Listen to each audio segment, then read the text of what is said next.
November 17th of 2020. A day that was supposed to be a normal day at Primary Pediatrics on Lakeview Road. A day full of children with runny noses, getting their shots, and hopefully a sticker or a sucker on the way out. It was anything but an ordinary day. That morning, Carter Ambrose, 2 years old, was rushed in a diaper and a wet t-shirt with a pulse that was rapidly disappearing. He was cold to the touch. The bottoms of his feet were white. His eyes were rolled back in his head. Primary Pediatrics did what they could. But they're a pediatrician's office.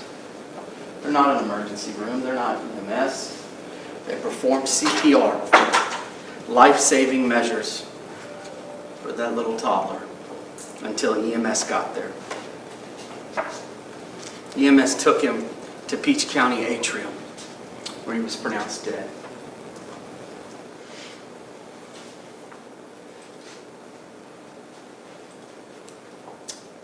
And Carter had issues breathing. He was on medicine. There was a breathing treatment sometimes that he needed. And at first glance, this looked like a child that had succumbed to this breathing issue until the autopsy was performed.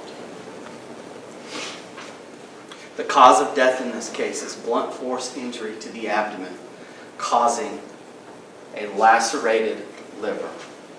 This is a homicide. No doubt about it. And that weekend, Carter was with his mom, the defendant. Now, his biological father, Kadeem, who will testify, they're not together anymore.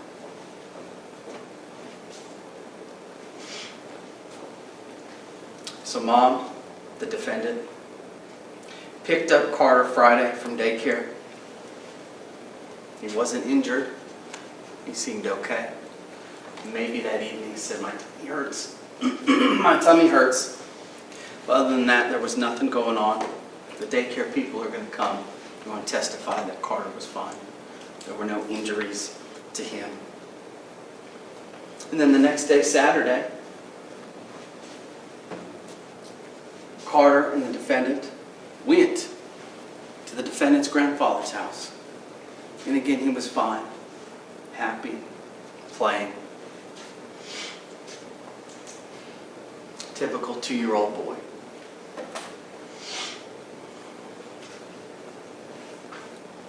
Then the defendant had Carter by herself until Sunday evening when her new boyfriend, Kiyon, arrived. You were going to hear that from that Sunday evening until the day that Carter died, he was having stomach pain. He was throwing up. It wasn't until he went lifeless that anybody did anything to get that little boy any help at all.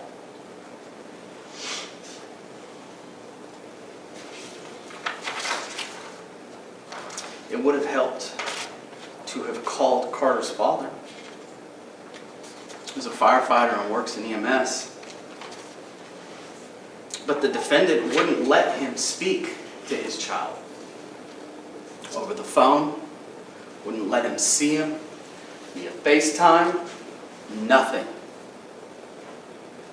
It is only when Carter is at Primary Pediatrics and is on death's door that she finally tells Kadeem, "Get here. Carter's not doing well." According to the medical examiner, whom you will hear from, he had multiple blunt force injuries. And when we say multiple, we don't mean 2 or 3. He had quite a few to his abdomen. He also had injuries to his genitalia, an injury to his head. He had a massive laceration to his liver, as well as an injury to his pancreas. Evidence of repeated blows to this child.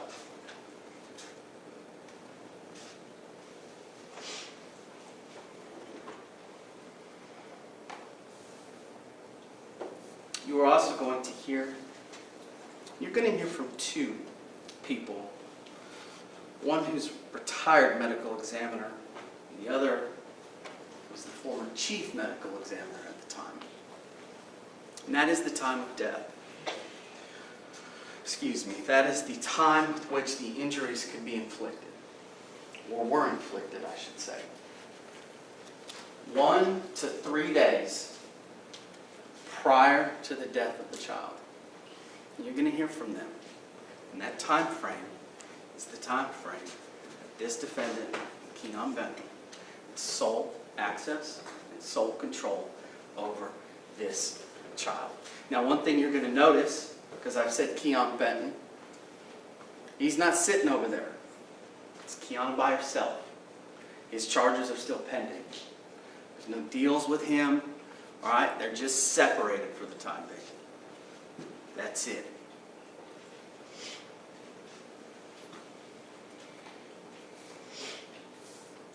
During this trial, you will have the urge, I suspect, to try to pick who did it. Which one beat him? Did they both beat him? Sorry to tell you that I do not have the answer to every question that you are going to have in this trial. But the testimony that you are going to hear is that the beating or beatings that this child sustained only when the defendant and the boyfriend or the boyfriend had custody. Sole access to this child.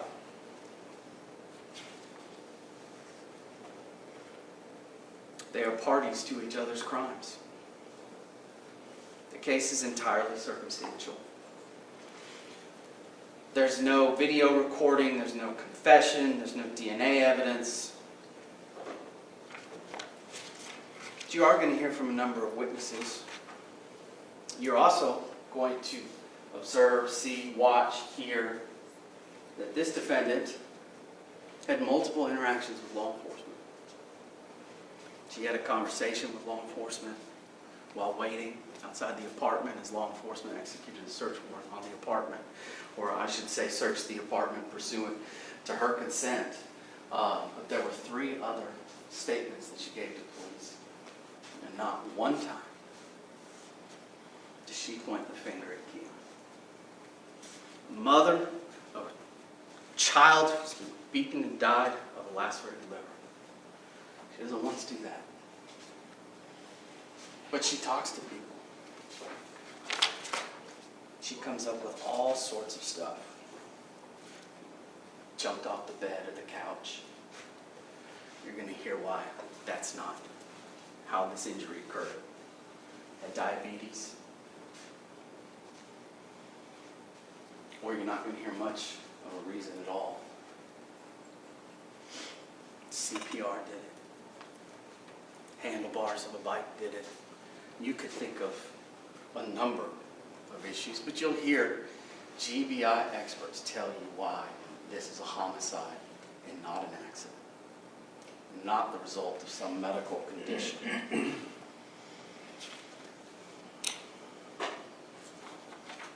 The defendant is absolutely guilty beyond a reasonable doubt of murdering her child. But what is reasonable doubt? Now we're going to come back at the end of this. The judge is actually going to read you a bunch of law. She's going to define reasonable doubt. Right? That is a doubt for which a reason can be given. Right? In the mind of an honest juror seeking the truth. And you're going to have a lot of pieces, circumstantial pieces. The biggest of which is these injuries occurred when only this defendant and her boyfriend had access to you.